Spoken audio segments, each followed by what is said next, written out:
You okay, Mulder? Yeah.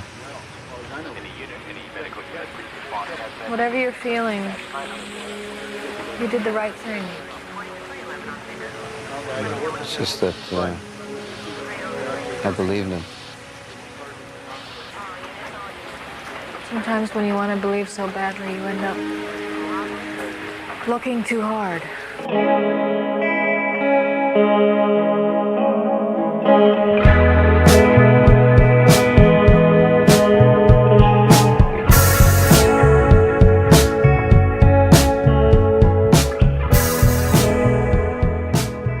Hello and welcome to episode 32 of Most Unwanted, an X-Files podcast. I'm Luke, and joining me, as ever, is Mr. Checkley.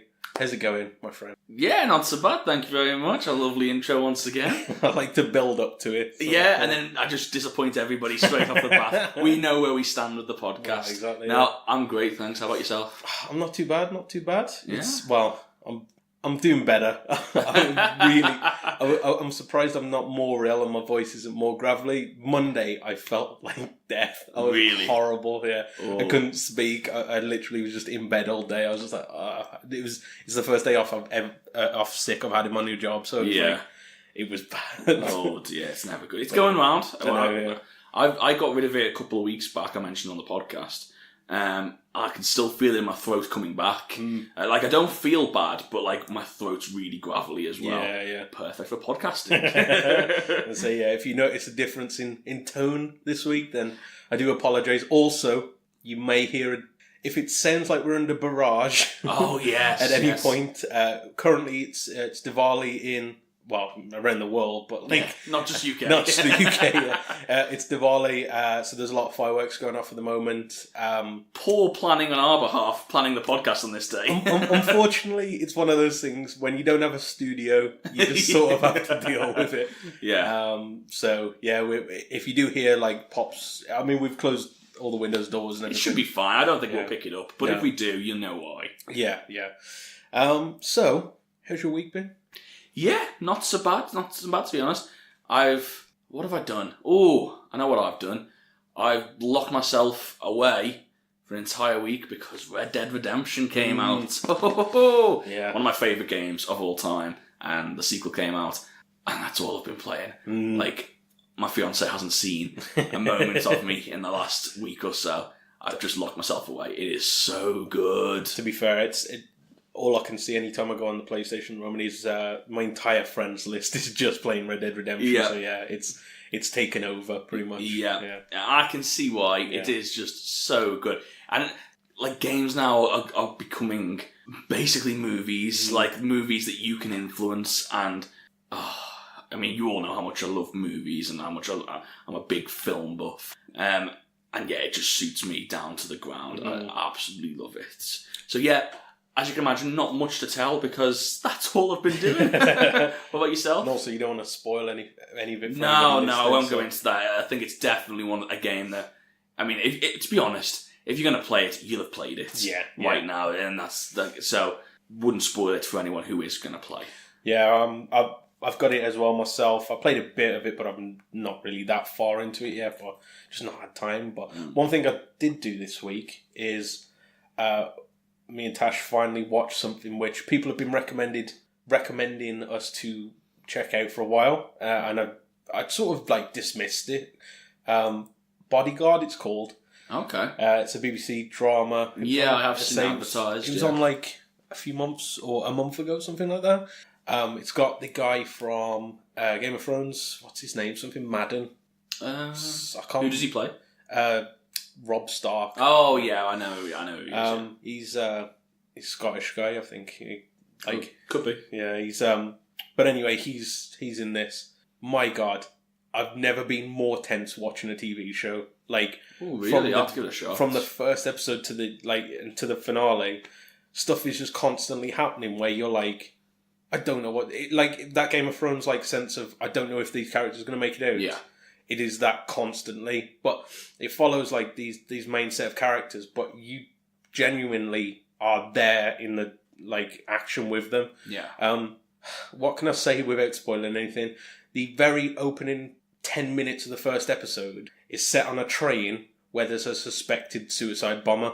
Now, I'm not going to tell you whether there is or whether there's not, but this guy's on there with his kids, and it's like, what is going on? It gets absolutely mental at times, but I'll leave it at that. Honestly, it's probably one of the best TV shows I've watched this year. Like, besides X-Files, of course. Obviously, yeah. But, as like a sort of limited series, I would 100% recommend anyone to watch it. You've sold it to me. I'm going to have to check it out. It's really, really good, but... Yeah, sort of blasted through that in like 3 or 4 days, something like that. So. Out of interest, when you're watching new TV shows or even old favourites, do you get the urge to do a podcast about it? Not as much depth as this. Yeah, you know what I mean. Like, I like that we've done this and the sort of analysing all these episodes, and because we know there's a lot to analyse. And like, we're gonna definitely. But like for something like that, I think. But I know what you mean. Like doing a Lost one or something like that. That would be cool. But I just think maybe it's better that we just talk about it briefly on this podcast, or if we ever do another, I know what you mean. Sort of overall podcast, I guess, maybe. I sort of feel like there's like some of my old favourite, like I always go back to one of my all-time favourite shows is Firefly. And I always sort of sit there, especially when we're sort of editing this and sort of getting all the logistics sorted. I always think to myself, I wouldn't mind like a little spin-off show where we, like, because it's such a short series as well. And like, I always think, maybe it might be a little side project I could go off and do. Yeah. But I just enjoyed doing the podcast so much that with X-Files, it's become part of the show for me. It's part of the thing I enjoy about the show is the podcast. Actually, like going through and discussing. So it's interesting how it's become almost a part of watching shows for me. It is interesting because, like, I think I mentioned this a while back. Like, I'm not sure how much of a X-Files fan I would be if I wasn't doing this podcast. And I'm not saying that it's because of the quality of the show at all. Yeah. But because I'm so invested in recording this and looking at every... You get so much more from it. Because I've set my stall out of I'm going to break this down and analyse every part. I'm really invested in the story and like the character progression and stuff. Whereas media these days, I think we've mentioned this as well before, like how TV is, it's so disposable. There's sometimes like, I was thinking back like on the new Marvel TV series that they've done. They're great series, but I honestly can't remember some of the stuff that's happened in them because I'm like apart from the big scenes and stuff, but because it's so, there's so many things that you watch. Yeah. Whereas like stuff like Simpsons and stuff like that, I remember vividly because that was one series that I just kept watching and watching and watching. Yeah. And this is the same thing. I'm not rewatching stuff, but because I'm pausing it every 5 seconds to write something down. And and you're analysing it. It's getting stored deep into like your memory and stuff like that. Yeah. So it's more of an old school way of like taking on a show. I find. It is, yeah. I kind of like that. Yeah, I do. Even the week to week watching. Yeah. Because there's so many times now where you can just get a TV series and you can do it in like with Bodyguard, like we watched that in 4 days. You know what I mean? So, and again, nothing against that way of watching it because I love Stranger Things, and when Stranger Things season 3 comes out, you can guarantee I'm going to be watching that in one weekend. Yeah, exactly. You know what I mean? And I love watching that, but I do like this sort of old school way of going through it. I like the variation of like doing things different ways. Like, you know what I mean? Like, I think a while back we did, before we had this idea of doing this podcast, we sort of were listening to another person's podcast where they would watch like Lost in like weekly installments, and we were doing the same thing. And it's sort of like not where we got the idea from, but sort of the inspiration. Yeah. Definitely an influence. Because we sort of saw that as a good format. But yeah, I really like the difference and how you take on a show more, I suppose. So. But anyway, yeah, that was probably our longest intro, I think, where we sort of discussed the ins and outs of media, I guess. Yeah, it's always good fun. I mean, I'm going to struggle to segue into this theme, I'll be completely honest. Well, you've struggled to segue into every... But I'll do in my best. Fantastic. On with the show.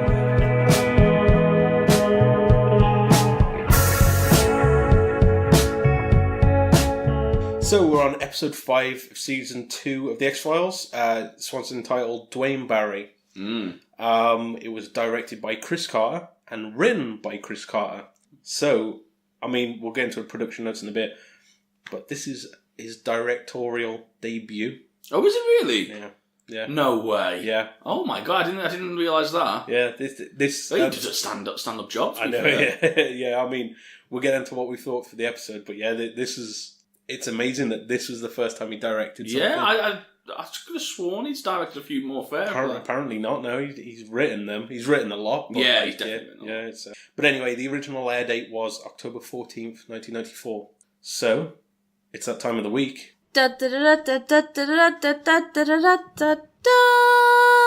Luke's production notes. It's my production notes. I'm coming back into it anyway. It's fine. I've reintroduced the introduction. Now, before we go on, I'm calling you out here a bit, Checks. Oh dear. Okay. So people don't know about our operation here. Yeah. We both have different roles within the Most Unwanted machine. Yes, we do. And we initially decided that you would do social media. Oh, I would help. I'm a social media king. You're the social media king. Last week and the week before, we said we would politely harass Beyonce. We did, didn't we? Now, I haven't seen a tweet. No. I've got to be honest. Yeah, I mean, maybe I thought it would be in bad taste. You know what? Tell you what, I'm going to do it on air. Oh, right, we'll do... Well... So, why don't you go through the production notes? Okay. And right now, I'm going to tweet Beyonce and Jay-Z. Should I do it in the same tweet? No, we'll do separate tweets. Do separate tweets. I get the feeling they might be busy at the moment, but... Yeah, but they can always come back to it when they check the notifications later, can't they? There's a lot going on in America today. It's just... They've just had their midterm polls. We're dating the podcast now. Very much so, but yeah, that's fine. So I get the feeling Americans have got bigger fish to fry, but... In a week's time, when things have settled down... Maybe they'll pick up on it, They sit down, check the notifications. Oh, hang on. Most Unwanted is on the line. Obviously, they listen. They know that we're going to get in touch with them. Yeah. Do you reckon... This is a good point. Do you reckon that Beyonce or Jay-Z watched X-Files? Ooh. I reckon Jay-Z might have. Do you reckon? Yeah, Beyonce doesn't seem the type to watch X-Files. How do you know? Oh, that's you very don't. judgmental. Yeah, but you asked me a judgmental question, so I provided judgments. That is true. I put you on the spot there, and I apologise. Yeah. Maybe they both do. And maybe they both listen to this podcast. Imagine. It'd be great. And maybe they... imagine if they answer this back. I feel like they would have tweeted us if they listened to it. Yeah, good point. Fair. Yeah, we've gone on about it enough. Yeah. They'll be, or maybe they were hanging on the phone. They're like, why are they not getting in touch with us? Right. Like we said, we promised a Beyonce jingle. Yeah. And god damn it, if we don't deliver a Beyonce jingle before the end of this season... Well, this sounds like the start of a Stalker's Manifesto, so let's leave it at the tweet and we'll see where we go from there. Okay. How about this? Go through the production notes and I will get on it as we speak. Okay. So, this episode was inspired by the events of Phineas Gage, who Scully does bring up in the episode. And yeah, the story that happened to him, where he had a blasting rod through his head, is true. Although there's no evidence that he became violent, immoral, or a pathological liar. Am I right in saying that was something to do with a train track? Yeah, I think a blasting rod's like... I think it's something that you like... I don't know. I'll be honest, I'm not completely sure. I seem to remember a case that I studied in law where someone was working on a train track and it went through the brain and it severely altered their personality. Yeah. And you know what? I'd love to be a more interesting anecdote if I had all the details, but I don't. So I'm just going to leave it at that. Assume and carry on. Yeah, continue my tweet. So, the alien's use of a dental drill on Duane Barry was inspired by a neighbour of Carter who said that he was abducted and that the aliens drilled into his teeth. When he spoke to a dentist, they said that they didn't know of any equipment that would be able to do this. So, who does Chris live next door to? That's what I want to know. The aliens that we see in this episode are all portrayed by children, in makeup, obviously. And, Have you got your tweet ready? Almost. Okay. Just giving some live coverage. Carter wrote the part of Duane Barry with the actor Steve Railsback in mind, who does eventually play Duane Barry, saying that I've resisted casting the marquee names only because it takes you out of the show, making the show less believable, but there are certain actors who just call out for the part. Now, I've not seen Steve Railsback in anything before, so I'm guessing he was a prominent actor at the time. Maybe, yeah, I don't know. Let's double check it quick. I like how we're doing all that admin on air. We'll cut it down. Professional, I like it. Steve Railsback was in... he played Ed Gein in Ed Gein. He was in a film called Life Force, and he was in a film called The Stuntman. I've not seen any of those films, Nope. I'm going to be honest. Nope. And I'm just looking through other stuff. He was in American Pie, The Book of Love. I feel like his career's sort of tapered off now. Yeah. Anyway, apparently he was a big star, and that's why they wanted him on the show. If anyone does know a big name film that we've not already mentioned that he's a part of, that we're missing, let us know. If those are his big roles and we didn't know him from those, though, it stands to reason we might have not seen him in anything. Yeah. Bad news, just to quickly interrupt. Beyonce has tweeted a grand total of twice in the last 3 years, so we might be relying on Jay-Z. Maybe she DMs a lot, though. Yes. Just ask her to follow us back. Follow us back. And we're going to slide straight into your DMs. I'm not liking this terminology straight away. Continue. Originally, Railsback's character was to be named Duane Gary, but he was changed to Barry after learning that a person within the FBI already had named Duane Gary. Apparently Chris Carter didn't like the new name, but I don't understand what the big deal is between Gary and Barry. No, yeah. That seems a really small thing to quibble over, but anyway. As I mentioned, it was Chris Carter's directing debut, and he had David Nutter help, tip, and show him what to do during this. He taught him how to block entire scenes, basically. Carter commented that he sometimes followed David Nutter's advice down to the letter, and Carter wanted a different feel for this episode, so he concentrated on focusing on the performances given by the actors and less about the action sequences and staging. And it does even say that it was quite like a more like a play, being as it was only set in the one location. Yeah. Carter also said that he learned some things that he takes for granted working as a writer and a producer that led to compromises for things Carter could not do on screen. And this is what I learned as a director. Yeah. While filming Barry's abduction, the film on the actual camera ran out, which Carter said gave it a very eerie effect. Now, I didn't notice this when I was watching it. No, I wouldn't have pointed out. Yeah, maybe, I guess somebody else watching it might have seen some kind of like, I guess it is a practical visual effect, and that's interesting. Also, that's weird, isn't it, that it ran out of film. Yeah. Like most TV shows are shot digital these days, so it's just not a problem. No, yeah, exactly.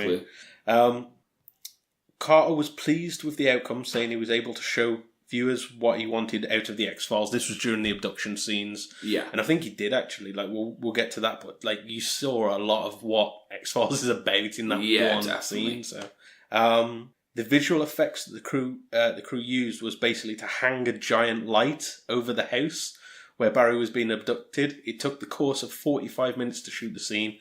So yeah, that scene where something's hovering over, it's just a big light. Yeah, no, that makes sense, to be fair. They're really interestingly shot, to be honest. But we'll get to that in the episode. Yeah. And lastly, for the experiments, or the drilling experiments, Railsback was put in a plaster model of his back as he was lifted by a hydraulic device, and he had water squirted in his mouth for the dental drills. Oh, wow. So, there you go. Nice, okay, I like it. Anyway. Just before we get into the show, bad news, I don't believe Jay-Z has Twitter.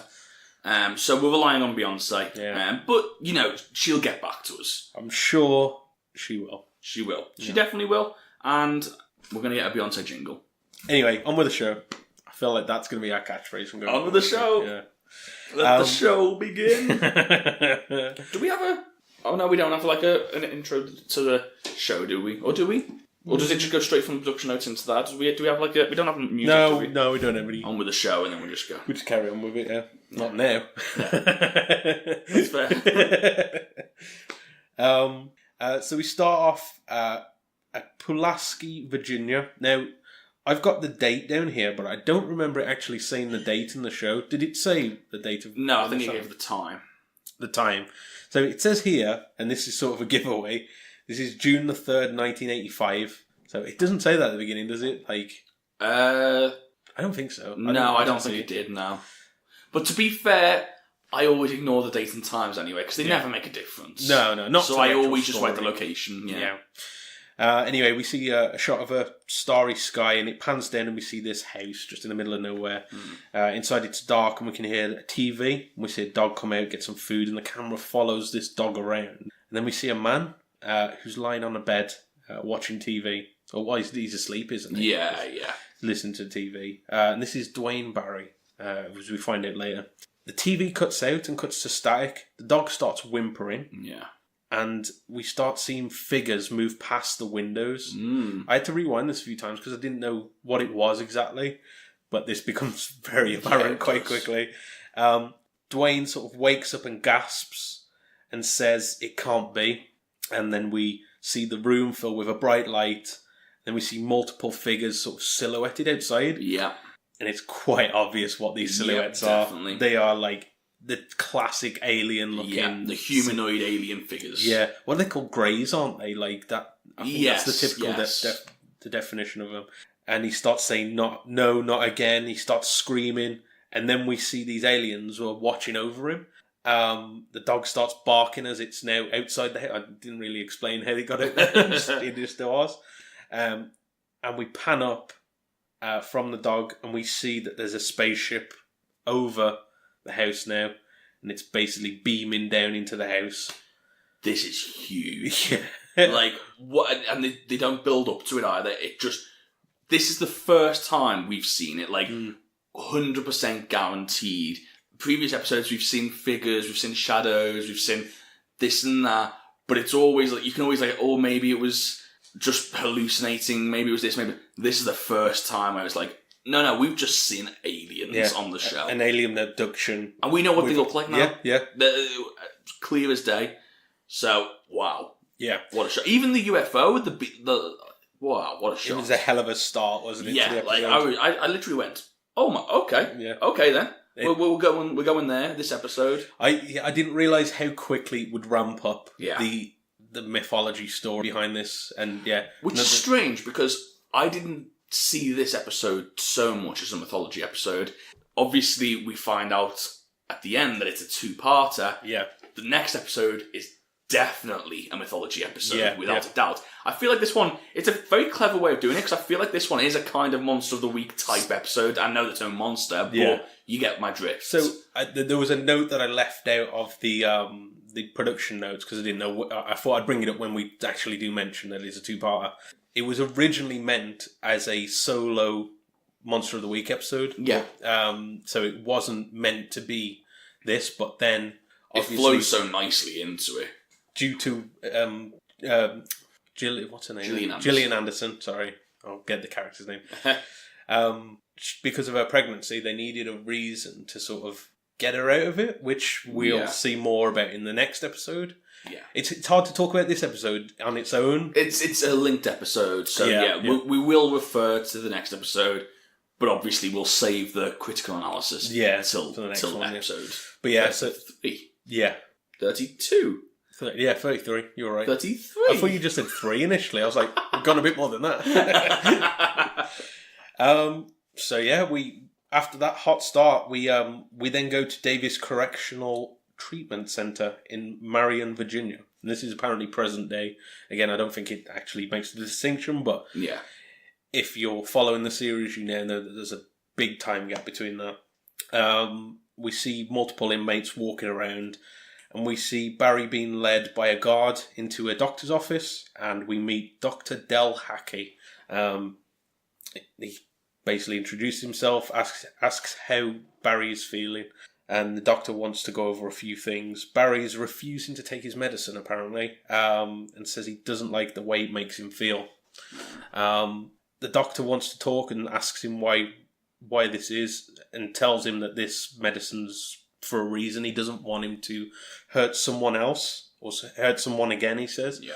So again, he gives us some background as to what's happened with Barry, of why he's in here. And the doctor asks if he's still hearing voices, to which Barry says that he's not crazy like the other people in here. Which, it's, again, you do see this a lot in, like, whenever you see a TV show with men, like, in a mental hospital or something like that. Well, that cliche of, I'm not meant to be here and stuff like that. But, well, that's... where did I hear this? But the definition of, like, I don't know whether it's the politically correct term, but crazy people, if you like, don't think they're going crazy. They think they're getting more sane. Yeah. So, like, but you see the cliche, am I going crazy? Well, if you think you're going crazy, then you're probably not going crazy. Because you understand that something's wrong. Whereas someone who has got something wrong with them thinks they're getting saner and saner. Yeah. So, it's a classic trope. Yeah. And Barry says that they're coming again. And he keeps speaking about himself in third person as well. He keeps calling himself Duane Barry. I love how there's no rhyme or reason for this. Yeah. But it's a lovely little character quirk, which I kind of like. Yeah. It's, I'm sure there's, like, when we used to play D&D, there's like a madness chart in that, and like it seems a bit morbid making a chart for madness and stuff, but like when you hit a certain level of like stuff that's happened to you, you can get a quirk, and I think one of them is that you start talking in third person. So I wonder if like they've picked up these from like pop culture and stuff like that. Yeah, possibly. So, but anyway, just that completely off topic. Well, I'm trying to think of what other characters do we know that talk by themselves in the third person? So in everything, in anything, any media, I'm thinking you got the classic The Shining. Oh yeah. Here's Johnny. So I thought you meant like when he's writing his Jack, no work and no play makes Jack a dull boy. Well, yeah, there's that as well. I mean, there's multiple scenarios, but like he does, you would say he's a little bit on the crazy side. Do you know that Here's Johnny thing? This is again another completely off-topic thing. Yeah, that was improvised. Apparently all the takes he did of that, he never said it, and then just the one take that they did use, he said it. It doesn't surprise me. Nicholson's a great actor. But yeah, can you think of any others? And see if there's a pattern. I can't think of any other third-person speakers.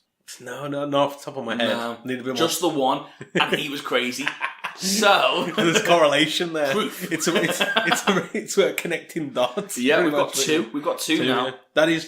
That is the definition of a correlation. Yeah, we've connected 2 points there. Must be true. Anyway, yeah. So he's talking about himself in the third person. He says nobody can stop them. And the doctor says that he needs to get some rest, and starts to prepare a shot. He says to help him get sleep. Barry, as he turns around, has already bolted it. He's gone. He hits a guard and takes his gun, and he starts asking for keys. And at this point, he grabs the doctor, takes him hostage because the alarms have started sounding, and he says, "Either way, we're going out together." Yeah, so I don't know if at this point he means they're going or he's going to kill them both. Yeah, which could be either way, really. Yeah. So that's the framing piece for this. We get. Yeah, it's very interesting. Again, fast paced. We're getting a hostage situation here. Yeah. I was dreading this because I'm writing the notes. I'm like, oh no, we're going to have a lot of dialogue in this episode. I think we've spoken about in the past. When we get an action scene, it's brilliant because it means you go. They run up the we can sit back and enjoy it. Yeah. When it's dialogue, you're like, it's like you're conducting an interview. And I'm like, oh no. But it was a really good episode because of that. So I can't hold it against it. So anyway, we go back to Washington DC. Now this is a scene. My favourite scene in X-Files ever. So what we've got here is the brand new summer version of the Mulder Ken doll. Yeah. Complete with red Speedos. Oh man. Oh, we'll go through. I'm hot. Are you hot? Is it hot in here? Oh my god. Literally, I was listening to another podcast the other day, and they were talking about it's a Simpsons podcast, but they were talking about covering some episodes of the X-Files eventually, and the only thing they remember from the show was Mulder's red Speedos, and it's like, is that such an iconic shot of this? Like, I've seen it in like... Are you kidding me? Are you going to forget that shot? No, I'm not, no. Oh my days. I hear there's more Mulder swimming shots. Yes! So I knew he was doing this podcast for a reason. It's amazing. This is amazing. Well, of course he wears Speedos. I mean, what did we expect? I did wonder, like, when he was swimming, I was like, is he a shorts or Speedos guy? And I was like, I didn't even need to ask. I know he wears Speedos. Speedos all the way. Fantastic. So let's frame this entire scene. Yeah. We've pretty much got most of the gist of it there. So Krycek is watching Mulder as he's swimming laps. Mulder gets at the pool and we see a hot bod shot of Mulder. Yeah. And Krycek lets him know he's not fazed by this. No, which is surprising. Straight to business. Yeah. Something weird about that, isn't there? Yeah, you would at least acknowledge it. Yeah, at least. But then what would you say? Nice Speedos. Yeah, that's a bit... I probably would, to be honest. If I was in that situation, I'd be like, nice Speedos, mate. Just make it more awkward. I'd maybe like reference the situation and say, I don't know, probably get out of those before we get over there. Take them off. Alright, don't make it sound so camp. You're the one that's saying it. I didn't say anything. I just complimented his clothing. Anyway, Krycek lets him know that there's a situation going on and they need them there right away. And he says that it's a hostage situation and they want Mulder on the case. Strange. Yeah, I thought that. Yeah, he's not a negotiator. As he even says later on, yeah, he's never done it before. At first I thought... At first, I'm not going to lie, I put in my notes I was going to criticise this. Because I was like, there's no way they just put a random agent. They've got agents specifically trained for this. But they play into it. So fair play to them. I was wrong. I apologise. Carter was right. I hate to admit it. And they say that Barry's taken... Barry? They say that Duane Barry... Yeah. I don't know, I've called him Barry a lot. I called him Barry a lot, don't worry about but it. But it sounds weird. Yeah. I'm just thinking of Barry from EastEnders. Niche reference. You never know. But they mention that he's taken 4 people hostage and he claims that he's been controlled by aliens. And I noticed that as soon as he said this, Mulder's eyes just light up. Yeah. He's like, yes, this is why he's on the case. So we go to downtown Richmond and we see armed police swarming around the travel agency. Yeah. That they're apparently he's taken a hostage. We see Mulder and Krycek running into another opposite building. Yeah, Mulder's got dressed now. Yeah, well, he's not running around in his speedos now. That would be a hell of a scene. What an episode. That's like on GTA when you don't dress your character appropriately for the mission. And you're just... I've just realised we get another Mulder outfit later on in the episode. Mulder goes to work.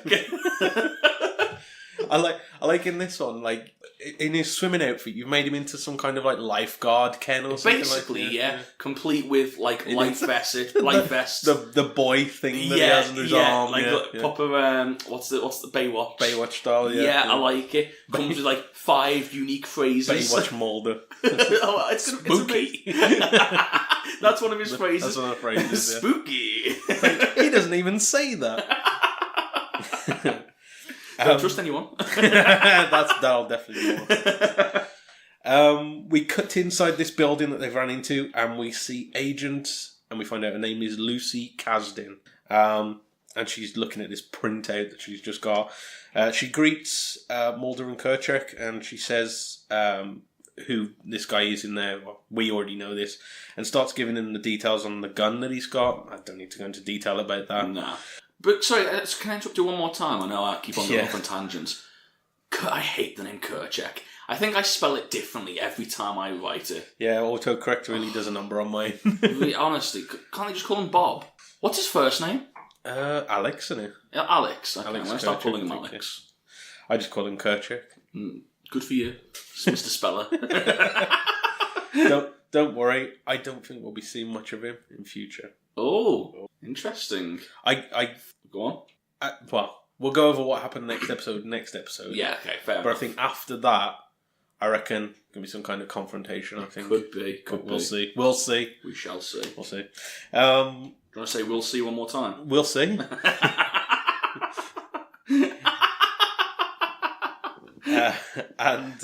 We also find out that Duane Barry is saying that he's prepared to use the gun and he's not afraid to die. Yeah.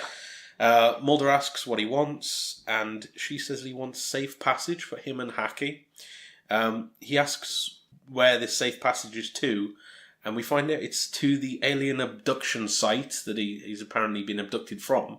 He wants to take the Doctor there, and that's why he's gone to a travel agency. I don't know why, to get a buzz or something like that. No, because he didn't know. Oh, he didn't know where it was. Yeah. So he went to the travel agency to try and figure out where that abduction site was. Yeah. He remembered it. Do you know what? It's so weird because I was just thinking, it literally popped into my head. I was like, why didn't he not just go on the internet? And it's like, oh, obviously. It's weird. 1994 is a weird time, wasn't it? Anyway, Lucy says that he's now off his meds and he's acting manic. And she starts saying all this alien abduction evidence is nonsense, basically. Yeah. Mulder asks why he's been called down there because he's never done a hostage negotiation before. And she says that Agent Rich, which is this other guy that we meet later, and her will basically talk him through it of what he needs to do a hostage negotiation. Basically, they need someone. He needs someone that he can trust. Yes. Yeah. And the best person for that is someone who knows what he's talking about. Yeah. Hence Mulder. That they want someone with experience in alien abductions, but in their... The negotiation skills can be taught. Yeah. Whereas a passion for alien abduction, maybe not so much. Yeah, especially not from Lucy, who is clearly not a believer. Exactly, yeah. I always wanted to be a negotiator when I was a kid. I think you've mentioned that before, and you also put it on your CV that you got good negotiation skills. I did have good negotiation skills. I remember the once because I decided to Photoshop. I don't know if I Photoshopped your face you did. On Samuel L. Jackson. You did, didn't I? You definitely did, yeah. That was the reason. In The Negotiator. Yeah, that's the reason why I wanted to be the negotiator. He was like... because that film was so great. Yeah. Looking back, wanting to be Kevin Spacey wasn't the best. wasn't the best choice. Yeah, we've all made mistakes. It's weird how times change, isn't it? Yeah. 1994 was a weird year. I don't know when that film came out. Estimate. We'll go with it. We'll go with it. Lucy and Rich. Mulder asks if they know about his abduction experiences, and Lucy and Rich look at him, and they have that sort of look of this guy. Yeah. And they ask him if he really believes in all this stuff. And he sort of says, is that a problem? They sort of brush that aside and basically say that negotiations will start now, and they'll reevaluate the situation every 3 hours. They walk away, and Mulder walks over and basically says that he says that if he is an abductee, he'll need to know more about his personal history of what's happened to him. Yeah. And she says that the material hasn't been made available to them, and she's just convinced that he's, in her words, a psycho. All they want Mulder for is to keep him talking. They don't want him to be analysed because they think that might make the situation worse. Yeah. And she says that all these spacemen and UFO is crap, basically. Yeah. Which Mulder is just, you could tell he's pissed off at this. Well, but to be fair, on the other hand, this is her expertise. Yeah. Regardless of her beliefs of whatever happens, like with regards to sort of UFOs, she's not on about that. She's on about how to de-escalate the situation without anyone getting hurt. Yeah. And in that situation, you've got to take her advice. She knows what she's talking about. Mm-hmm. Yeah, that's true. Yeah. We then see inside this travel agency, it's a travel agency, and we see there's a hostage who's sat on the floor, and he asks, do we have to sit on the floor like this all night? Yeah. Barry comes over and smacks him on, tells him to shut up. So he means business. The women say that they've all got families, because there's 2 women with this guy as well. And Hackey tells Barry not to hurt anyone. Yeah. He says that he's not going to hurt the Doctor because he says, you're going with Duane Barry. Again, keeps talking in third person, and he says so he can see what it's like and that it's all real. And then there's a phone rings in the travel agency, and it's Mulder who's basically beginning the negotiation. He introduces himself and he says that he wants to help him. And Barry says that they're waiting for their travel plans, which I think is him just sort of deflecting the question. Basically, yeah. And Mulder, at this point, seems to be reading, like, cues and prompts. And we do see like papers in front of him, and they're sort of like pointing at they're running him through it. They're running him through this negotiation like checklist, I guess. And Mulder says that he knows what he's going through, and Barry starts getting angry, and he says, "You don't know anything that he's going through." He says they don't know Jack. I like how many times they get around swearing in this episode. BS and Jack get thrown around a lot. Mulder gets up and starts talking naturally. He's got like a headset, and he says that he knows that he's scared, and Barry thinks that they just want to put him back in the nut house, as he calls it. Mulder says that they're concerned for his safety and the safety of the hostages, and this is when Barry sort of looks out the window, and he actually sees Mulder standing there negotiating with him, which I think plays a part later on as well. It does. Because he knows what he looks like now. And Barry starts reciting basically the negotiating slogans or the checklist that they've got. He starts, because he says that, he knows the drill. He basically says it's honesty, containment, conciliation, and there's another one as well. But he starts going through these, and Mulder is a bit spooked by this, that he knows this. Did you say spooked? Triggered Mulder right there. And Mulder says that you need someone that you can. Mulder says that you need someone that you can trust, and he knows people that have gone through similar experiences. And he says, "Don't." And Barry basically says back to him, "Don't do anything stupid, like send in, I think the armed police or anything. Don't try and rush in, basically, otherwise he's going to kill these people." Yeah. Barry says that they're not going to take him again, and Mulder says no one's going to try anything. But as he's saying this, he hangs up on him. And Mulder straight away asks, "Is he FBI?" And she finally lets him know that he used to be. Yeah, probably something Mulder should have known about. Definitely, because at the end of the day, he's going to know their playbook, basically. Yeah. If he's FBI, he already knows this. Mulder gets rightfully annoyed, and he says that he's... and Lucy says that he's been out of the bureau since 1982.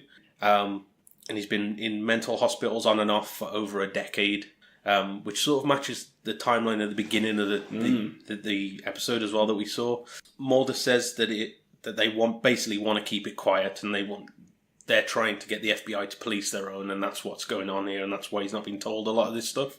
Mulder gets frustrated that he's being made to read this script, and he says they didn't need to bring him down for this. They could have got anyone to go through a script and talk to him.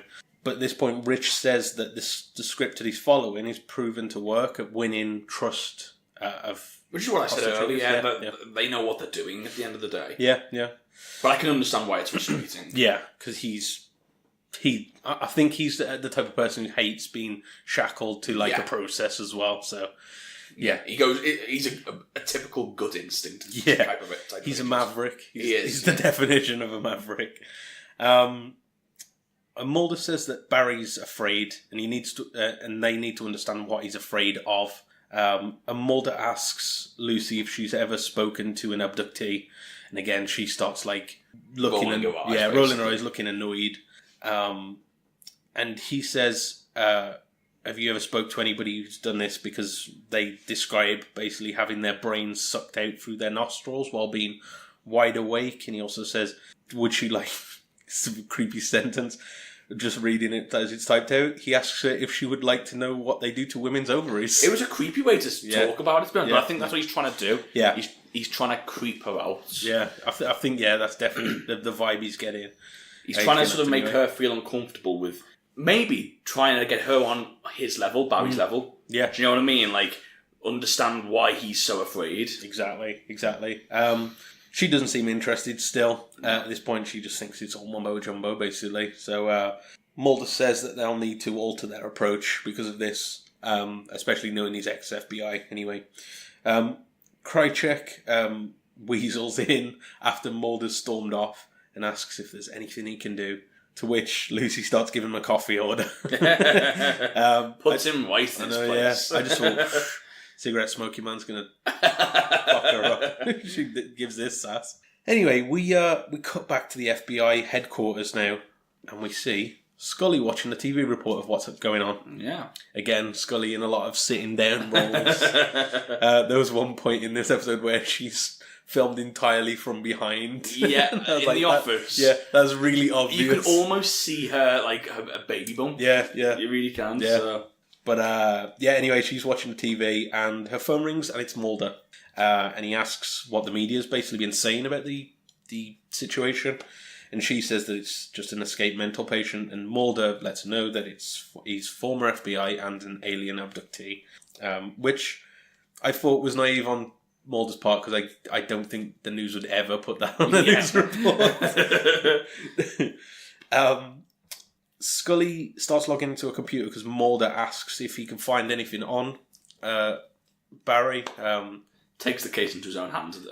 Basically, yeah. So, to be fair, he's just using the resources available to him, I guess. And it works. Yeah, to an extent. Makes me wonder why nobody else found this out. It's what Scully finds out. Yeah, that's a good point, actually. You'd imagine in a hostage situation, as part of the negotiation team, there's someone's job to find out every detail about this guy's life. You'd imagine that would be useful. Usually as well, they would do that just so they can relate to them and say, yeah, I know this has happened to you and stuff like this. I like dominoes too. Yeah. We're all on the same page here. That's a good point, actually. I didn't even think of that, but yeah. That is a bit of a... But Scully with a Google search. Or whatever it was, yeah. When was Google invented? That's a good point. Google. Wasn't it 98 or something like that? I reckon, I'm going to guess 92. Should I have a quick look? Have a quick look while I carry on, yeah. The last 2% of my battery. Using Google as well? Yeah. What a time to be alive. If I type Google into Google, will that be okay? Will we be safe? We might not finish this podcast. Did you ever remember in school when somebody told you to do that and you were like worried? That was the joke. That was the joke, Luke. Yeah. No, I know. Give a bit of context. Yeah. I'm assuming that was a room around every school, wasn't it? Did you say, what did you say? 98. Oh, well played. Well, give me a date. Was it recent? Because I vaguely remember them having like an anniversary. Was it like last month, October? Oh, you're not far off. 4th of September, 1998. Is it September? Okay. I remember... I'm impressed. Well played. I vaguely remember the Google Doodle having like something around, like, I don't know. I can't remember what it was, but it was some kind of anniversary. Okay, now tell me the stock prices every year. Up and up. Apart from when that thing came out that they were reading emails, and I reckon it went down a bit. Down, and then went back up. Then straight back up, yeah. When people forgot.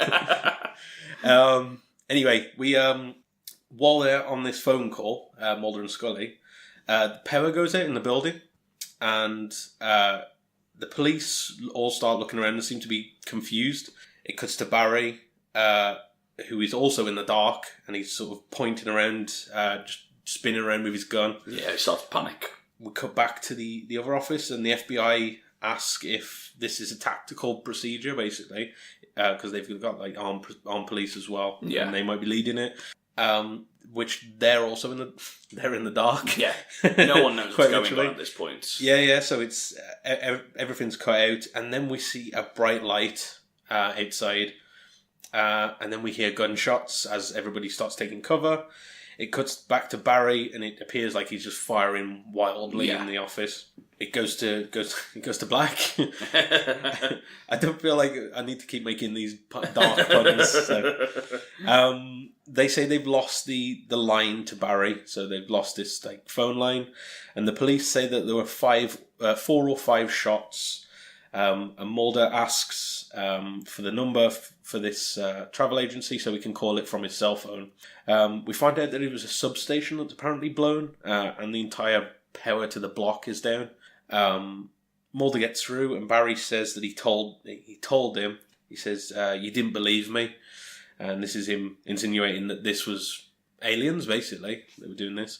Well, we've seen that white light before, haven't we? Yeah. So that's the immediate thought that was in my head as well. That was I think that's where it's leading you to believe in it. But there's a lot from the next episode as well that makes you think, was it them? Possibly or was it not. Something else? Yeah, that's what I mean. It's hard to talk about this one in isolation because there's stuff from the second one which that makes you think. Yeah. Especially thinking of it now, and you're like, okay. Mulder says that he does believe him, and he needs to know if anyone's been shot.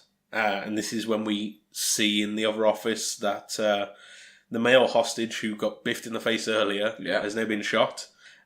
He's not having a good day, is he? Hostage, punched, shot. Yeah. So trifecta. It's a downward spiral. Yeah. Barry says he guesses they will need a doctor. God, that was a mouthful. I don't know why. And Mulder says, "I've got just the outfit."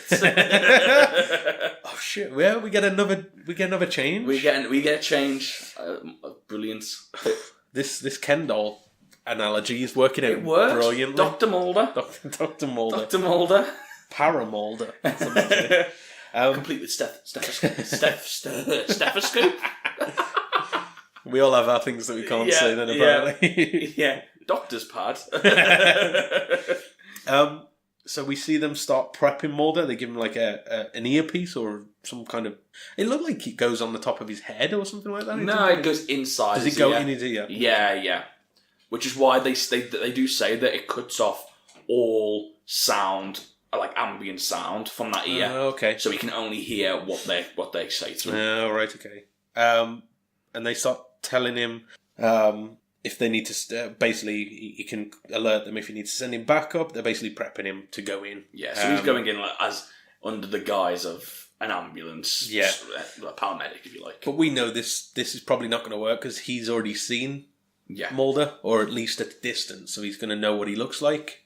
They let him know that he's shot 4 or 5 times, so he's probably still got 4 or 5 bullets left. And they also tell him not to put a phone next to his ear, otherwise it'll cause feedback, which I thought would be a bigger point. That it's just information. Yeah. I thought there was going to be a part where something will happen, like... But I appreciated that in this episode. They do that a lot. Yeah. But I appreciated seeing a negotiation tactics meeting. It's nice seeing the details. It is, yeah. So Lucy says that Mulder is to give medical help to the hostage, get in and get out again. She tells him not to risk his own life, but she definitely does not know Mulder. No. That's definitely going to happen. And we see he's going in with another paramedic, basically. Rich says that they have snipers on hand should anything happen, or if he needs to, if they can get Barry to the front door, they might be able to take him out. Yeah. So they enter the building. Barry immediately tells them to put their hands up and starts patting them down. He asks if they have a wire, to which Mulder says no. He tells them that they need to do their business and get out. And we see the FBI feeding Mulder lines via this earpiece now. Mulder speaks to Barry while the paramedic helps the man who got shot. And he starts asking him, just let some of the hostages go. He doesn't need to have, especially the 2 women. Yeah. I think he points to. Mulder asks if the light was them. Barry says that Barry basically tells him to stop trying to get on his level. Tells him to stop BSing him. And Mulder starts giving him points about alien abduction. He starts saying that we lost some time during that light, so that's something that we saw earlier on in the series, in the first series, I think. It was. The first episode. Yeah, it was. Yeah. Barry then starts having a flashback to what we saw earlier. We see him screaming as lights are flashing, and this is where we see these clear outlines of these aliens again. We cut back, and Barry's now breathing heavily. He's panicked by the situation. Mulder tries to appeal to him, but Barry says that Mulder's making it up, basically. Yeah. He's sort of caught in between wanting to defuse the situation, but also kind of this weird, sinister curiosity of, like, he wants to know more about his abduction case. Do you know what I mean? So there's this weird balance that he's trying to sort of... He's walking a tightrope at this point. I think at this point as well, he thinks that Barry is telling the truth. I think he genuinely believes him. Yeah. There's a lot of stuff that he's saying that sort of resonates with everything Makes that sense, he's heard. He's got no cause for doubt. I also noticed that he stopped saying Duane Barry here, and he starts just referring to him as himself. Mm-hmm. I don't know if this is intentional or if it's just he just swaps between the two when he needs to. And he also says that it's all in his head and they just need to give him more drugs, basically. Mulder says that he believes him, and the external team who's listening to this tells him to stop feeding his psychosis, and they tell him not to identify with him, basically. Yeah. Mulder carries on. He doesn't care what they're saying, and he says he's talked to people like him. The paramedic at this point says that the man who's been shot will die if they don't get him to a hospital, and Mulder asks to let him go. Which he does, doesn't he? He agrees to it and says, yeah. But Barry, he agrees, but he says that Mulder has to stay. Basically, you've got to swap. Yeah. Which Mulder is fine with. Yeah, nobody else is. Yeah. They just lost the negotiator, but... yeah, who's there sat in the hot seat. Yeah. Barry sits Mulder down as they take this guy out. And he says that we'll see how good of a liar he really is. He said, how could anyone know what he's been through? Mulder says that it happened to his sister. Barry stops at this point, and he says that he's lying again. Mulder asks, when they came for him, did it feel like he couldn't move or couldn't breathe, to try and sort of give these feelings? He's trying to prove that he knows what he's talking about. Yeah, because he's been there. He's sort of seen it happen. So, Lucy, at this point, you see back into the other office, and the chief thinks this is just making it all worse. Mulder starts asking what size these aliens are. He starts asking if they're small, tall, diminutive. And Duane gets another flash. We see a bit more of that scene. And Mulder says that they take him against their will. And the hostages at this point start looking at Mulder as like, what is this guy doing? He's just There's another one of them. yeah. And he starts asking Barry where he's taking him. And we see flashback to the aliens again, and we see the aliens standing over his bed. And we see Barry float up from his bed, upwards, towards this light that's coming down from the top. Duane says that they talk to him, but they don't speak. He says it's like they can read his mind. To which Mulder says that that's something called the mind scan, which is sort of like a telepathy, which is interesting because that's something that was mentioned in... Do you remember the first episode we did? And we spoke about that abduction case. Yeah, the sort of almost telepathic conversation. Yeah, that was one of the things that these two people mentioned as well. So it's taking stuff from a real cases. Yeah. Reportedly. And Barry says that he tells them he doesn't want to go, but they don't listen. And this point he's sat down now and he's talking to him just normally. He's not agitated or tense. He seems at ease. And he tells Mulder to tell the doctor what their business is. And he says they perform tests on him on their ship. This is what Mulder says to the doctor. And Barry says they drilled holes into his teeth. And then we see another flashback to him with his mouth being like clamped open. And we see in this dark room with like this, it's like a table that's like black with lights popping up from it. And we see like an alien performing an experiment with others watching. And there's this sort of machinery that sort of positions itself over his head. Yeah, the slowest moving machinery in the world. Did you ever play Dead Space? No. There's a scene in this that's very reminiscent of that. In this, obviously, the laser lines up and it starts like drilling a laser into his mouth. In Dead Space, it starts going over your eye, but it does the same thing. Like, you have to control it yourself, but it just reminded me of that because it's the same type of like over the top. Yeah. Not like in over the top in like but over the top of his head. Yeah. Like that type of machinery, I guess. But it's interesting. Anyway, he this drill. This laser drill starts like drilling into his teeth and he starts screaming with his mouth open. At this point we go to another drill and it's the other team, the external team, they're drilling through the wall. Yeah. Because they basically say that they can't see what's happening in there. Yeah, they want to put a camera in, don't they? Yeah. And the phone rings to this external team and it's Scully. Krychek answers. She asks where Mulder is. And he explains what's going on. Mulder's gone in, etc., etc. Scully's shocked, and she says that they need to get him out of there now. She says Barry is not what Mulder thinks he is.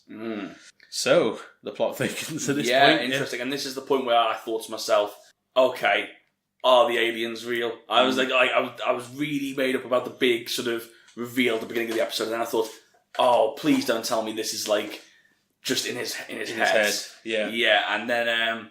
But I mean, once again, another example of Mulder, who doesn't trust anyone, remember, blindly trusting people all the time. He does, he selectively trusts people, doesn't he? Yeah. Always the weird ones as well. Yeah. A classic Mulder, that is. Yeah. We then come back to the negotiation, I guess. It's less of a negotiation now, more of just a conversation. Yeah. And Barry asks how old Mulder's sister was when they took her, and he says that she was 8. Barry says that he's actually seen kids on these ships that he's been taken to, and they're doing tests on them. At this point, Mulder notices that there's a hole being drilled in the wall, to which he sort of keeps quiet about. Yeah, obviously. Barry says that he tells them not to cry, even though they are in pain, basically. And he says sometimes it hurts so bad that you want to die, which, yeah, that sounds terrifying. Yeah. He says that it's like living with a gun to your head, not knowing if it's going to go off, as being an abductee, I suppose.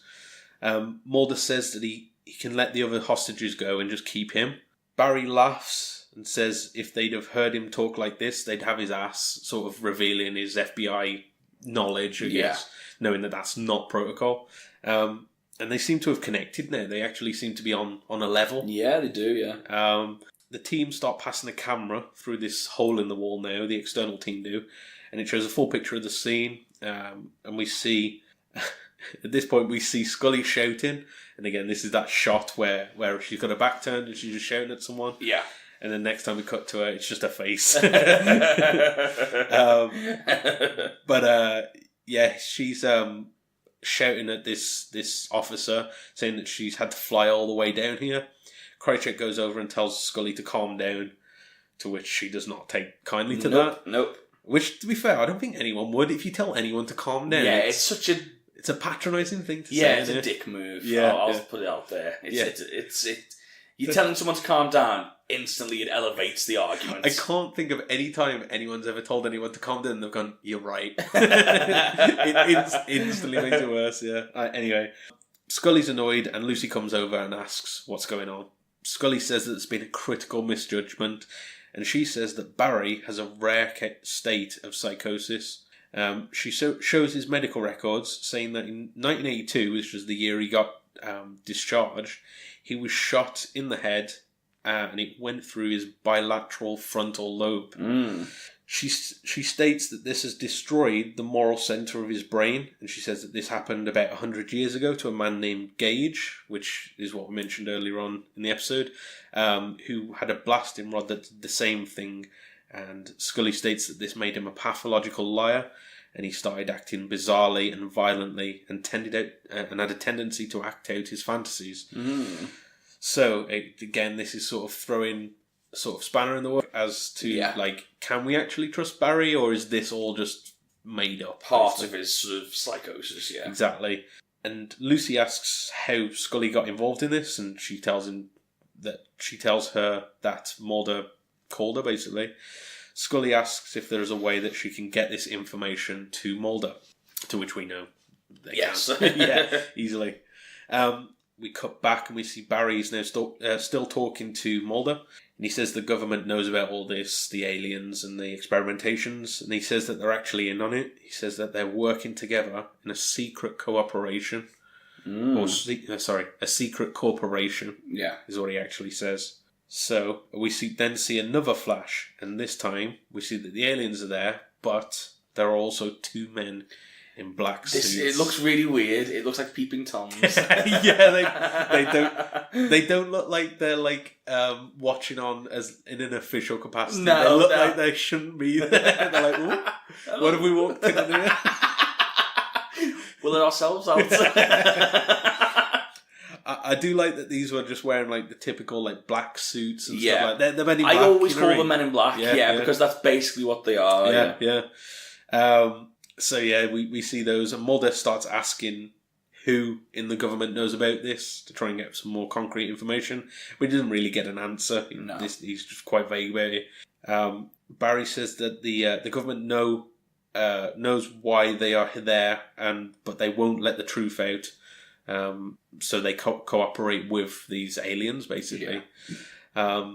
Mulder says that Barry needs to work a way out of this situation, and that he needs to tell the external team what he wants to do to get out of here. And Barry says that he wants to go back to where they first got him. He says that it's on a mountain. And then he says he's not going again. Like he's not being abducted again. And Scully starts talking to Mulder at this point. We hear her over the earpiece. And he says that Mulder can't trust Barry. He explains about the bullet in his head. And this is when Mulder starts... You can see him sort of panicking or realising... Have I made a mistake? Yeah. Mulder asks how they found Barry, and Barry says that they've basically put implants in him, and he states the locations of being his teeth, his sinus, and his... There's another place. His belly button. Belly button, that's He actually shows his belly button, and it's like a scar. Yeah, he's got a scar on it, but again, that could be anything at this point. Yeah. And he doesn't have a scar in his sinuses. Well then, would you put that up your nose? I think it is up your nose, yeah, if you drilled. Yeah, I suppose if you can drill up into, I'm pointing. That sounds so uncomfortable. Yeah. But then again, alien technology, they might have done it. Well, he said it's painful though, so yeah. Oof. Yeah. Doesn't sound fun. No. Let's hope. It's like when you hear about mummification. Oh, yeah, that sounds disgusting. To be fair, at that point though, when you're being mummified, you're dead anyway. So not necessarily. Some people had their brains ripped out alive. What? Yeah, you'd put a long, like a pointed, almost like a fork. I know they did put that. It up your nose, and some of them it was alive. It was like punishment. Can you imagine? Can you imagine that? Oh my god! I see. Whenever I've heard about mummification, I always thought, they're already dead at this point. So oh yeah, of course. I mean, mummification. I mean, you could get mummified alive. Yeah. And that would be part of the process. I wonder whether you would die instantly or just would you go mad first for like a few brief seconds. Yeah. There is like weird stuff like that though. Like what's it called now? A transorbital lobotomy. Have you ever heard of that? No. Basically, there's a point in your eyeball that's like right. It's a bit of bone, a really thin bit of bone that's in front of a bit of your brain. That if you get a needle basically and hammer it, it won't kill you, but it will lobotomize you, and basically you'll be alive, but you'll lose like certain functions of your personality and stuff like that. They used to do it to like I can't remember all these like butchery like sort of stuff that they used to do in the past to like treat diseases and stuff like that. Or they used to do that, but the description of that just sounds horrifying. God, it doesn't bear thinking about. Yeah, but anyway. Yeah. So that just reminded me of that, like maybe you could survive it up your nose to a certain degree. Oh yeah, I mean this is just an implant. It's literally it's almost like a piercing, I suppose. Yeah, I guess so, yeah. A really deep piercing. Yeah. Right, where was I? I literally just looked away. Scully says this is over the earpiece. She says that he could snap at any moment, and she says that he needs to negotiate with him. To which Mulder then goes back into negotiation mode, and he asks again to let the women go. Scully says that if he can't get the women to be released, that they'll basically storm in and shoot him. And they'll go in with a tactical plan. But Barry agrees, and he says he'll let the women go, but the doctor has to stay. So he tells the women to get up. They get up and start to leave. However, one comes back, and she says that she wants to let him know that she believes him. What an idiot. Yeah. Why? At this point, you've got whether you believe him or not, you've got no idea on this guy's temperament. Yeah. You've got a chance to leave. Leave. Just go. Just leave. Don't leave anything to chance. Yeah. There's nothing you can do really in this situation. Yeah. There's no point. Oh my god. But anyway, she does that. I guess it's to humanise him or something. I don't know.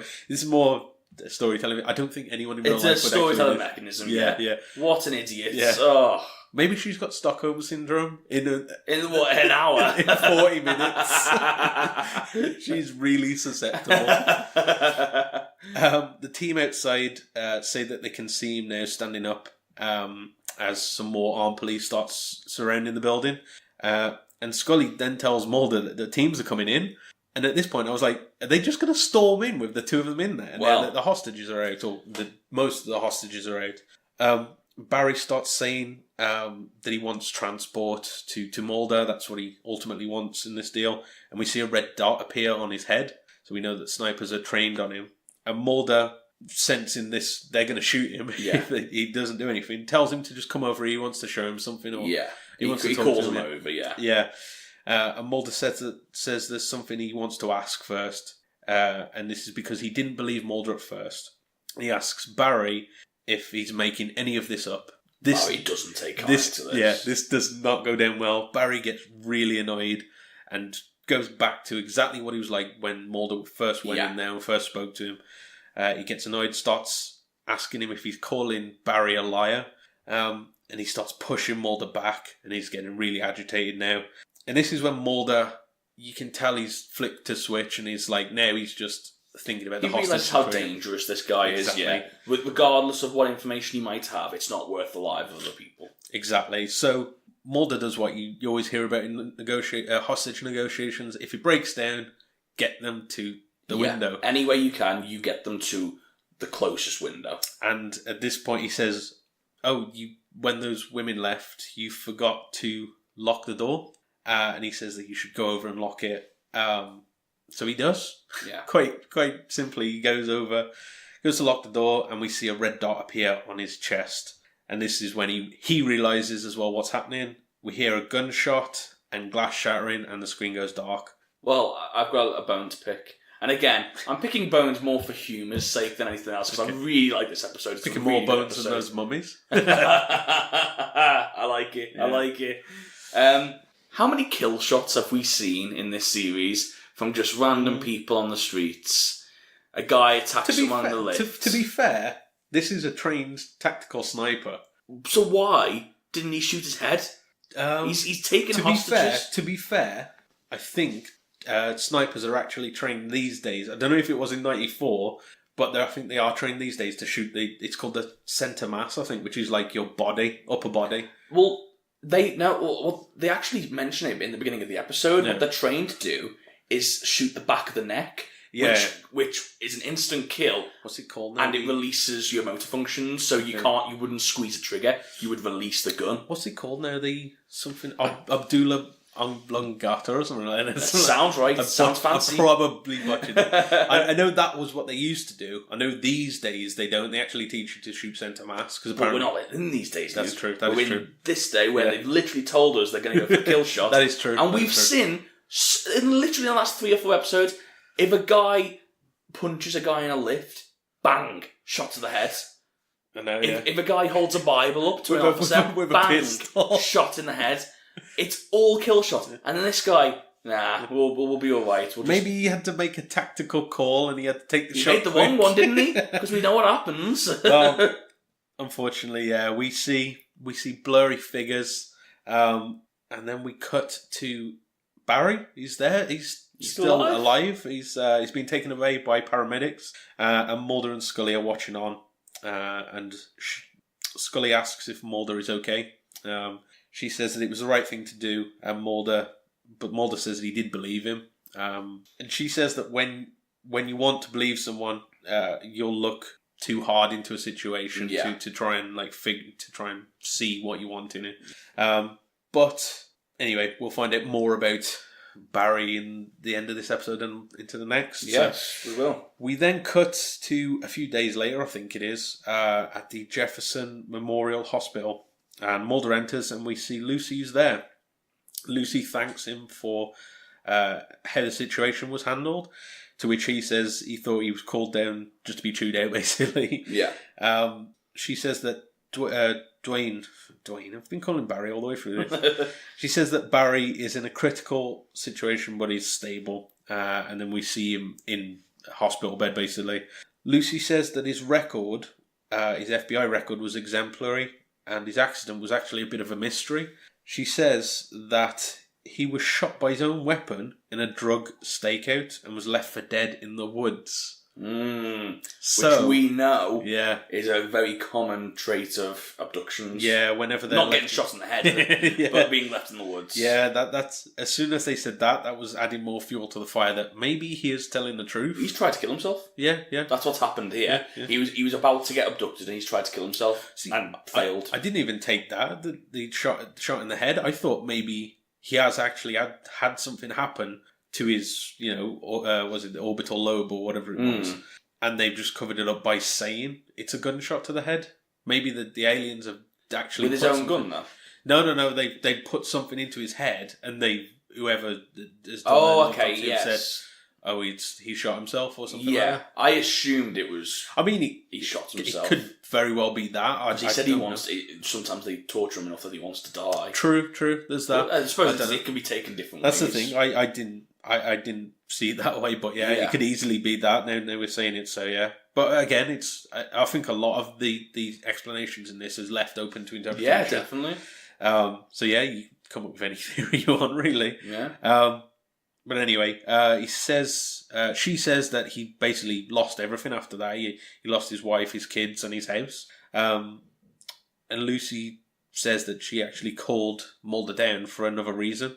And she said that during the X-ray after he'd been shot, they found pieces of metal in his gums, in his sinus, and in his abdomen. Hang on. Didn't he tell us that that's where they put the implants? That is where he told us they put the implants. That's a big coincidence. And nothing more. Move on. She says that there were also drill holes in his molars, and they said they couldn't do this with the current equipment available. And Mulder, at this point, he looks stunned. Yeah. Absolutely flabbergasted by this information. Basically, we know now that he was telling the truth. Yeah, pretty much. Yeah, with all this evidence. We then cut to the FBI headquarters, and Mulder and Scully are in their office, or in a office, I don't know. They don't Scully sat down. Yeah, she is, yeah. Too much sitting lately. Scully, could you just grab that piece of paper off the side for me? Yeah. No, I don't fancy it. And they're looking at these metal implants that they got from Barry, and Scully discounts that they are implants. She said, "Oh, it might be shrapnel from Vietnam." Yeah. He was a veteran. And Mulder says that he thinks that they were implanted. He thinks he was telling the truth. And Scully says that she'll get it checked out and get back to him, which is what we see. She's talking to a scientist who's having a look into these. And he says he's not too sure on what they are. He says they could be shell fragments, like she said. But he does notice that there's some markings on the metal. Yeah, it looks like a barcode, doesn't it? Yeah, that's what I thought, yeah. And it's which comes into play in a bit. Does, yeah. He says it's been etched in some way, and he says it's something like 1/100th of a micron or something like that. Basically, it's really small and intricate. Like, invisible to the naked eye. Yeah, there's no way that like any current technology could do it, basically. We then see... This was a bit of a weird scene, if I'll be honest. Yeah. I mean, it was a good way to get the information through. Yeah. It's just weird that it happened this way. We're at a supermarket and Scully's getting groceries. Did you notice what the cost was of groceries? No, how much did she $11.14. Oh, okay. Just the milk and bread then. she's not done a main shop. Wasn't $11.14 one of those numbers that we mentioned? Oh, my phone died, so I can't check. I'm pretty sure it was. I'll have to keep an eye on that, yeah. Anytime they say numbers now or numbers pop into I'll write it down. I'm like, oh, maybe that's it. This scene was weirdly so tense because I was just like waiting for the woman to turn around because I knew exactly what Scully was going to try, and I was just waiting for this woman to turn around. I was like, not yet, not yet, not yet. She also pays with a check, which again. 94 was a weird time. It's got paying $11.14 with a check. You know what? I missed the age of the check. I know you. Obviously, I know you can still get checks, but I've never paid by a check. I think I've cashed a check once or twice. Yeah, I've cashed checks. I've never written one. No, I haven't. I'm kind of sad that I didn't get that chance to. It's because it's a cool thing to do, isn't it? Yeah, I suppose to write a check. It is. It's. You're a cool guy. If you take your friends out for dinner and then what's the bill? Yeah, no worries. I'll write your check down, hand it over. But then no one accepts them nowadays. So you'd look cool for a second, and then when they say, "Excuse me, sir, we don't take check," now you look like an idiot who's got to fumble through all his coins. It's because there's like a. Sorry, this is like Finance Cast now. Finance Cast, a new addition to our network. Yeah, I'm definitely not the person you want to come to for financial advice. Tell you that right now. Buy the lot. Isn't there like a 2-day wait time or something on cashing a check or something? That's probably why most places don't take them, I would imagine. Yeah. There's a lot of, like, if a check bounces and stuff like that, you've got to chase the money, haven't you? And, I mean, it's not worth it. You can just do instant payments. Yeah, these days, yeah. But then again, we didn't... you know what? I take it back because, we didn't get to live in the age of the check, but we get to live in the age of the contactless. Yeah. Nothing better than that. Boop. You say that, but sometimes I look at my card statements, I'm like, why did I spend, like, all this money? It's because I'm just like... You don't even think of it anyway. This is Luke having a breakdown on his financial situation. Okay, do you need some money, Luke? I'll write you a check. We're going to start a Patreon. I hear it's what all the podcasters do these days. Yeah, but not to support the podcast, just to support Luke's life. Yeah. When I need to go to the shop. Anyway, we spent a lot at the Patreon, where you can you can give extra content to people who sort of subscribe and pay a couple of quid a month. Instead of extra content, they can choose your shopping bill list and stuff like that. Today, I can only afford Sainsbury's branded stuff. Yeah. Or the other equivalent supermarket brands. What should I eat today, listeners? Beetroots. Nothing but beetroots. For £1 more, I can get McVitie's chocolate digestives and not Asda's own. Anyway, I feel like we've gone a lot on this one scene. This was, to be fair, this is the one weird scene in this episode, I thought. I think it still worked for it worked to get the information across, which is what we'll do now. Yes. So, the cashier leaves for some reason. And Scully gets in the metal fragment and just thinks, I'll give it a go. Yeah. And decides to scan the metal fragment through the price scanner. And at this point, the scanner starts making weird noises. Goes haywire, basically. Yeah, numbers start flashing. And Scully freaks out at this. And she says as the cashier comes over, she says she didn't know what's happened. She takes her groceries and just leaves, basically. Yeah. We then cut back to the Memorial Hospital, and Barry's in bed. We see all this equipment as he's just panning around it. And then he wakes up, and we see these bright lights and the figures again. And he gets up, pulls out the cannulas out of himself, looks for the security guard, and just, again, smacks him with a fire extinguisher. He's getting good at these, bashings. Yep. And he legs it. We then see the phone ring in Mulder's apartment. And it goes straight to the answer phone, and it's Scully explaining what's happened in the supermarket. And she says that it's like someone has been cataloguing him. And when we cut to Scully's apartment at this point, or house, and Scully hears a noise outside, so she goes over to check it, looks out the window, and it's Barry. He's at the window. It's not the scariest sentence in the world, is it? It's Barry. Barry. No, not Barry. The glass shatters and there's a struggle, and while this is happening, we just see the closing shot being the tape recorder or the answer phone. So we know this is all being recorded. Yeah. And it just says, to be continued. The first time that's happened. So this is our first two-parter, I'm imagining. Well, I know it is. Yeah, it definitely is. But that's the episode this week. What did you think of the episode? I loved it. Yeah. I really loved it. It was a really good episode. I enjoyed, again, a Mulder-centric episode, as you'd imagine. I am looking forward to getting back to a little bit more Scully, if I'm honest. Yeah. But, really enjoyed it. Great action sequences. Like I said before, great details. I really enjoyed the negotiation side of things. And the more it went on, the more I realised it was a mythology episode as well as a sort of a monster of the week, per se. Yeah. It piqued my interest even more. And to top it all off, we saw aliens. We actually saw aliens. I know we talked about that at the beginning of the episode, so I want to stress the importance. How cool is that we actually saw some aliens? That's the thing. It's not like a dead alien, maybe. No. Or it's not like a silhouette in the distance. It's a live we alien. actually saw an alien. A really good image of it, to be honest. Practically just there. That's the thing, you always hear this description of, the grey aliens or the little green men or whatever, stuff like that. But these actually look convincing as a alien sort of monster, I guess. It didn't look like, corny and like, oh, there's bad effects. It just looked like, oh, that's probably what an alien would look like, I guess, if it was that grey sort of alien.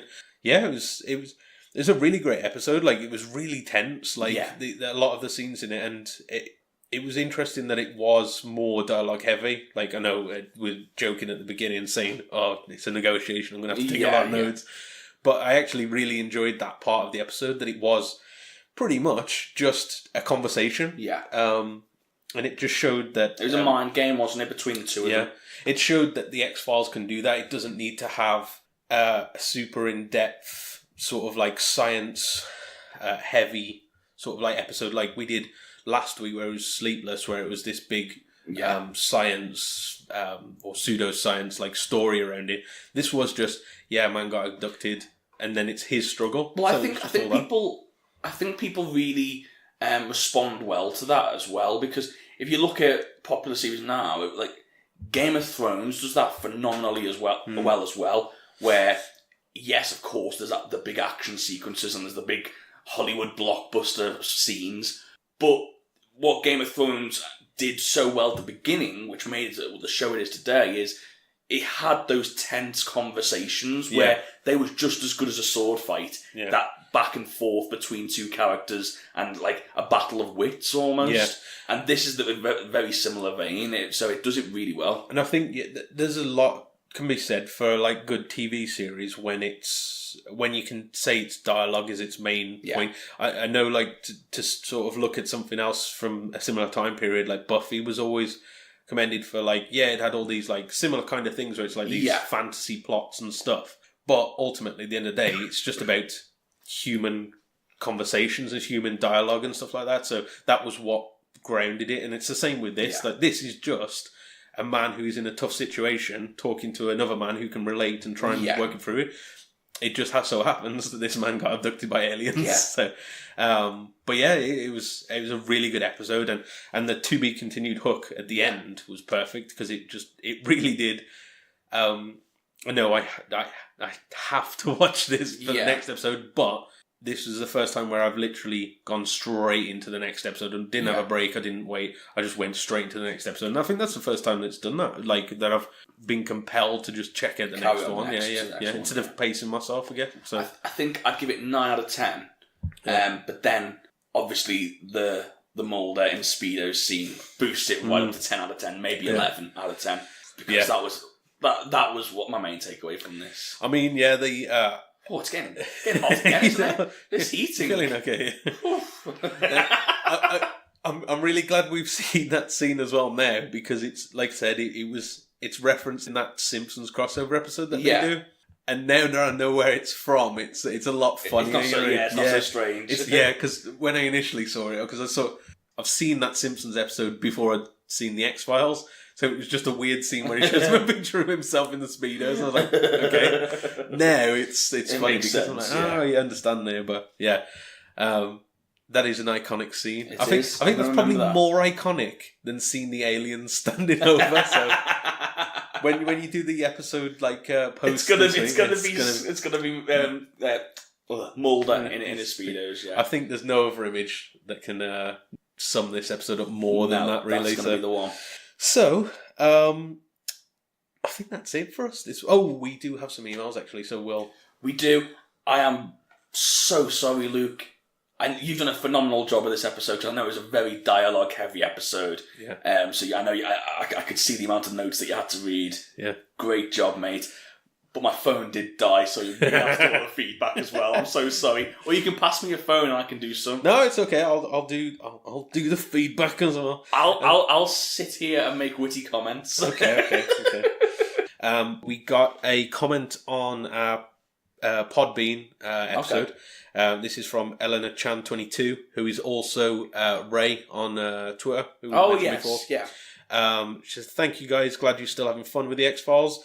I like Sleepless a lot, rating it an 8. I'm imagining it out of 10. Yes. Out of 100. Out of 100. I didn't mean that bad. I'm glad how both of you care so much about Mulder and Scully. They deserve it because they're just both awesome. Just wanted to point out how neither Mulder nor Scully shook Krychek's hand. I did not pick that up. No, that's interesting, actually, yeah. It's probably mirrors everybody's feelings on Krychek. Yeah, but I love the fact that they add stuff like that into sort of a little hints for if you do sort of notice different little bigger details, I suppose. Yeah. It's there for you. It's not pushing your face. It's there for you if you want it. That's a really good detail. I like that. Yeah, Thank you I very did. much. But yeah, she did also do a tweet, which we'll read out later when we get to that, because I've only got one phone. Yeah, this is where I could have helped you. So I apologise once more. We'll come back to your tweet in a second. We also got an email from Jem, long-time listener. Yeah. She Even said... longer time fiancé. We're not meant to say that. Jem. And she says, I feel like Beyonce, in conjunction with Lady Gaga, may have preempted your attempts at gaining her services. And she posted a link to the video for Telephone. Yeah, I didn't get this at first. Neither did I. I did ask her, and it's the stop calling. Yeah. I don't want to talk anymore. Yeah. So what she's getting at is that we're pestering Beyonce, but what she doesn't realise is this is a business decision. She also doesn't realise we've only just tweeted her, Yeah. so we've definitely not pestered her. We've not pestered. It's a business meeting. Everyone's a winner in this situation. There's no reason why she wouldn't want to talk to us. So kindly take your sarcasm and get off this podcast. Now, everyone, you may think that's a mean response, but you have no idea what it's like in person. It's even meaner, so... No, it's not. Made you sound like a monster. Yeah. We'll just go back to Twitter as well. We had a few tweets on there. Kathy did mention that she was looking forward to hearing our reaction on the last episode on Sleepless. Yes. Yeah. It seems to be a lot of people's favourites. Yeah. She said she can't wait to listen. So I said send in your... because obviously we're recording today. Oh, yes. I was like, send in your thoughts as well, and we'll read them out. So she did. She sent through saying, fantastic episode, guys. One of your best yet. So thank you very much. Oh, fantastic. Thank you. There's times when I record and I'm just like, oh, it's okay. I enjoyed that. You know what I mean? But I'm never like aware of, oh, that was good. It's really tough to evaluate, to be honest. I think I'm one of those people as well who always look as like, that could have been better. Yeah, or I could have done this better. Could have done better. There's so much more that I always think I can do. So it's like get Beyonce on for a jingle. Like get Beyonce on. Yeah, I know that. Exactly that. She also goes on to say, I love your observations of Skinner, Krychek and X, as well as the dynamic between Mulder and Scully. Your criticism of the science is fair. It's the weakest part of this important episode, in my opinion. Yeah. So I didn't realise it was as big. I suppose with the ending implications, it's quite big of an episode. Yeah, knowing that Krychek is... It's a big twist. Yeah. So I guess there it is. It is quite important in the grand scheme of things. Yeah, definitely. I do wonder if the actual story itself is important, or if it is more of a just monster of the week, I guess, type of episode. Well, I suppose we'll find out. But we'll see. And she also says that your Ken doll Mulder comments cracked her up, and she sent in a picture. Did you see the picture? No, I didn't. She sent a picture of her own. Two sort of it's a Scully and Mulder action figure. Yeah. It's an actual Mulder Ken doll. I love it. Yeah. We need to get some speedos for that Ken doll. Yeah, that'd be interesting to know if they do have a speedo variant of that. I am looking on Amazon for that tonight. I might buy myself eBay a Mulder Ken doll. eBay them. Yeah. And also, as we mentioned, Ray also did tweet in and said, thank you guys, just finished listening while having breakfast. It's okay to dislike an episode. There's over 200 episodes, and several might not be to your liking, but I like this one very much. I rated it an 8, as she said earlier. And she also said, Tony Todd is just terrific, who is the guy who plays Cole in the episode. Yeah. He was phenomenal. He was. Couldn't fault his performance. Really, really good. Like I said, he's got that creepy sort of antagonist He's character made for that role. Yeah, he's perfect in it. But I that is a good point as well. It's good that we actually had an episode that we sort of disagreed on a bit. Oh of course, because everyone has different tastes, and by no means I didn't like the episode. Just wasn't one of my favourites for the reasons I said last week. Exactly. But I mean, to be fair, if one of my least favourite episodes so far, and I still really enjoyed it. Yeah, so you know what? They've got a good track record for me. Yeah, exactly. And also, whilst we were recording this podcast, Kathy actually liked and retweeted our Beyonce tweets. Hey, so we're already it's getting out traction. there. Yeah, maybe. I think we'll all have to try and push that tweet. We're gonna launch that tweet. It's gonna be our new manifesto. It's gonna be amazing. I can't wait for it. So we will see anyway. So I think that's everything for this week. So next week, it is the second part of this sort of double episode, I guess. It's called Ascension, I believe. It is, yes, Ascension.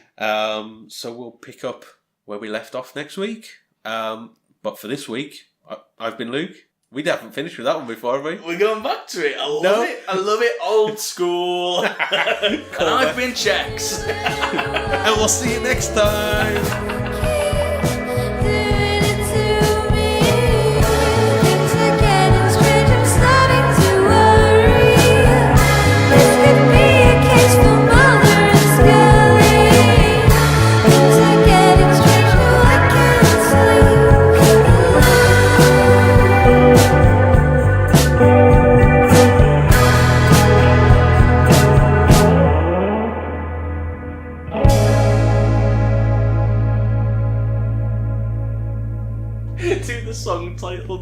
The song lyric bit. What? You know when he starts the show with the song lyric, a random song. Oh yeah, fucking. I don't know.